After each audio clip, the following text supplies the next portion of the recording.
In 1958, the two strongest US players were Bobby Fischer and Samuel Reshevsky, who clashed in the US Championship in the game that we're about to see. Fischer, with the white pieces, starts with his favorite move, 1e4, and we have the Sicilian, and after knight f3, knight c6, d4, we have the open Sicilian, and Reshevsky goes for the so-called accelerated dragon, skipping the d6 move and just going straight for g6. And after bishop e3, knight f6, knight c3, bishop g7, Fischer plays bishop c4. He quite often liked to put the light squared bishop on that square. And after castles, bishop b3, a natural move that protects the bishop. We have, after 8 moves, already a mistake from Reshevsky, who, if he had played d6, would have been absolutely fine. But he plays a move that seems logical enough, knight a5, going after that bishop. But Fischer had seen in a Russian chess magazine how to refute this move, and it's quite brilliant, to be honest, and that's why I want to show you what happens next. Fischer now plays the move e5, and black is actually already in quite a lot of trouble. He played knight e8, but I also want to show you what would have happened had he taken the bishop on b3, which actually, even though it loses, is not as bad as knight e8. So after knight takes b3, Fischer would have taken on f6, and you can't recapture that because now white is a piece up. So instead you have to take on a1, and then of course f takes g7, and then the knight on a1 is trapped. White doesn't even have to take it right away. Queen d2, castles. The rook is coming to take the knight in the corner, so knight takes c2 to get something for the knight.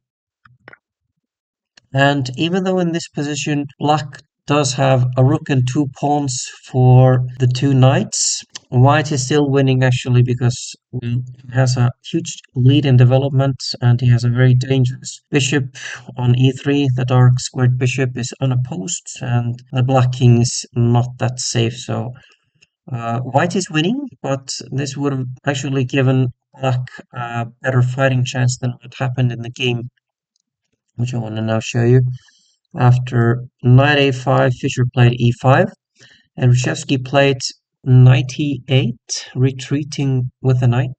And here, black is actually completely lost after Fischer's brilliant piece sacrifice. Bishop takes f7.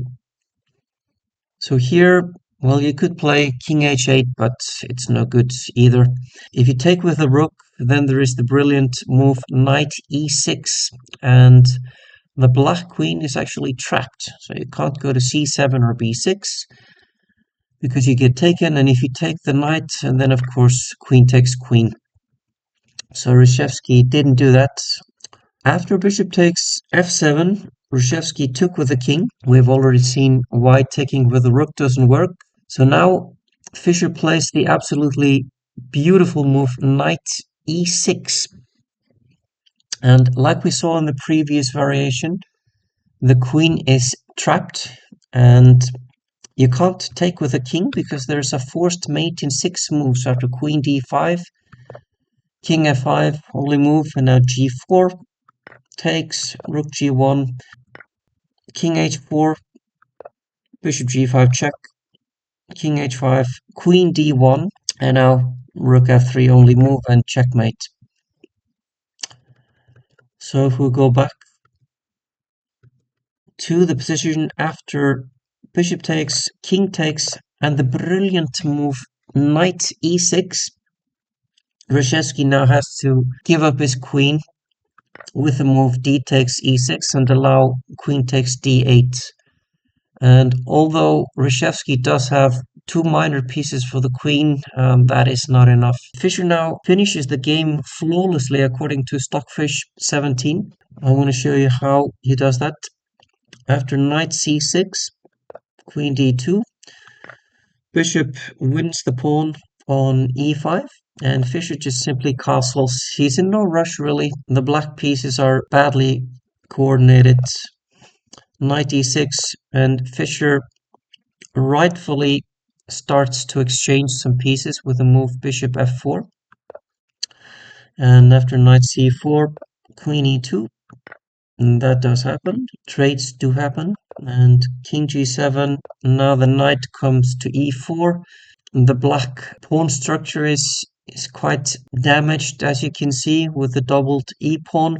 The knight on e4 will have a great time jumping into all sorts of squares, like c5, rook f6 to protect the pawn, c3 just to show that he's in no hurry, covering b4 and d4, e5 obviously wanting to get the light squared bishop out, rook a1, you want to put the rooks on open files, knight d8, and now knight comes to d7, threatening the rook on f6, so you have to move that, and queen h4, the black king is not all that safe, and the pawn on e7 is now threatened, so rook e6, but now the knight jumps back to c5, and it's gonna go to e4 and then threatening to go to g5 after that.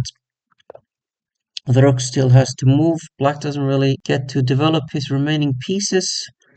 And so now knight comes to e4, and the pawn on e7 will now fall, because if you play rook f7, then knight g5 threatens both the rook and the pawn on h7.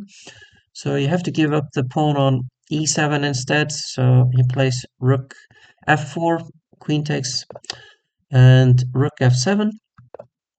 Queen goes away, knight comes out, and now knight d6 forces the trade of more pieces. Bishop takes d6, rook takes d6, and now finally black gets the bishop out. But what is white's winning plan here? Well, obviously he has the queen against two minor pieces, but he also has a pawn majority on the queen side, so a logical plan is to simply push your queenside pawns here. So Fischer does indeed do that with b4 and b5.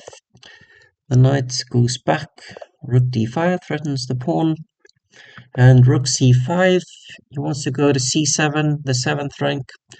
So black tries to do something here, activate his rook in the corner, but Fischer instead pushes his pawn even further. Bishop b4 to defend the b7 pawn after Fischer's intended rook to c7. So Fischer activates his last major piece, and bishop c6.